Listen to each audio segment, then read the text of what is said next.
इंसान तभी सफल हो सकता है जब वह दुनिया को नहीं खुद को बदलने की कोशिश करे। नमस्कार, मैं हूं अजय। आज फिर से एक नई कहानी के साथ। काशी प्राचीन समय से प्रसिद्ध है। यह संस्कृत विद्या का पुराना केंद्र भी है। इसे विश्वनाथ या विश्वनाथ की नगरी भी कहा जाता है। यहाँ विश्वनाथ जी का बहुत प्राचीन मंदिर है। एक दिन इसी मंदिर के पुजारी को स्वैपन आया कि विश्वनाथ जी ने उनसे कहा कि आप सभी धर्मात्मा और पुण्य आत्मा की सभा बुलाइए। दूसरे ही दिन पुजारी ने सभी नगर में इसकी घोषणा करा दी। सभी धर्मात्मा, पुण्य आत्मा, दानी और ज्ञानी सभी लोग आए, स्नान किया और विश्वनाथ जी को जल चढ़ाया और उसके बाद सभी सभा में एकत्रित हो गए। इसके बाद पुजारी जी ने सभी को अपने स्वैपन के बारे में बताया। तब सभी यह जानकर काफी खुश हुए और सब हर हर महादेव के जयकारा लगाने लगे।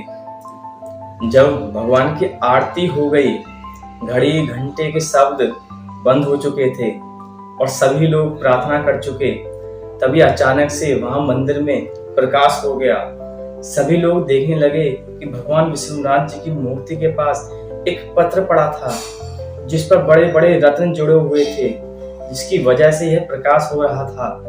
तब पुजारी जी ने उस पत्र को उठा लिया और उस पर बड़े बड़े हीरों के अक्षरों में लिखा था कि यह पत्र सबसे बड़े दयालु और पुण्य आत्मा के लिए विश्वनाथ जी का उपहार है।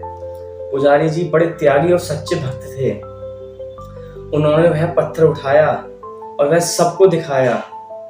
तब पुजारी जी ने कहा कि प्रत्येक सोमवार को यहाँ पर विद्वानों की सभा होगी, जो यहाँ पर अपने आप को सबसे बड़े दयालु और दानी और पुण्य आत्मा सिद्ध कर देगा, यह पत्र उसी को दिया जाएगा। यह सारा समाचार देश के चारों ओर फैल गया।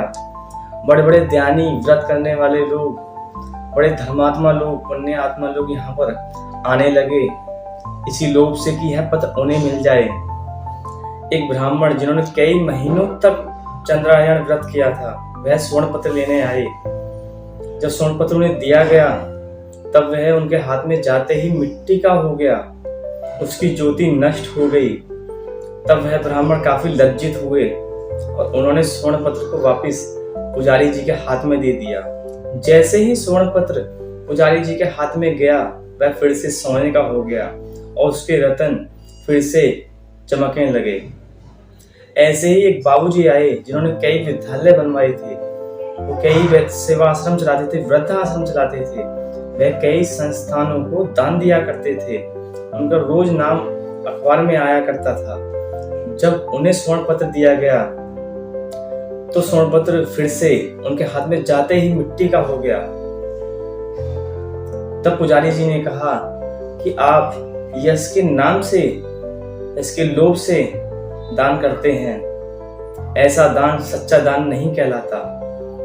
ऐसे ही कई विद्वान लोग आए, उनके साथ भी सब यही हुआ कि जैसे ही हाथ में स्वर्ण पत्र दिया जाता, वह मिट्टी का हो जाता। इसी प्रकार से कई लोग वहां आए, लेकिन स्वर्ण पत्र को कोई नहीं पा सका। जैसे ही वह हाथ में जाता, वह मिट्टी का हो जाता। कई महीने बीत गए।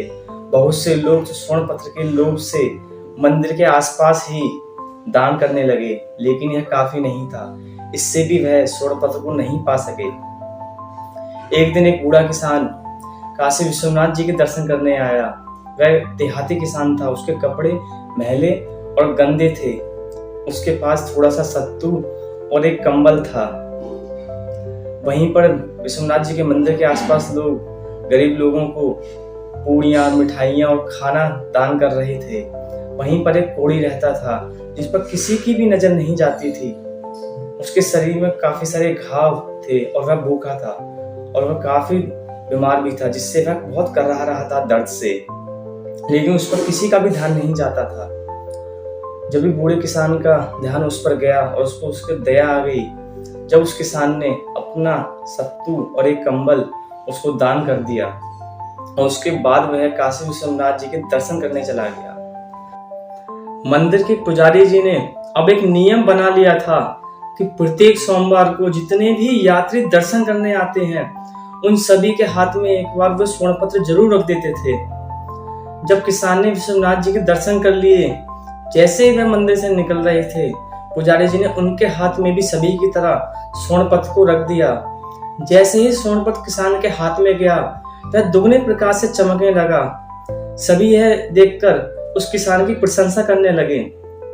तब पुजारी जी ने कहा कि हे विश्वनाथ जी का उपहार आपके लिए है। इस कहानी का सार हमें सिखाता है कि जो निर्लोभ है, दीनों पर दया करता है, जो बिना किसी स्वार्थ के दान करता है, वही इस संसार की सबसे पुण्य आत्मा है। और मैं आपसे हमेशा कहता हूँ, खुद पर विश्वास बनाए रखिए।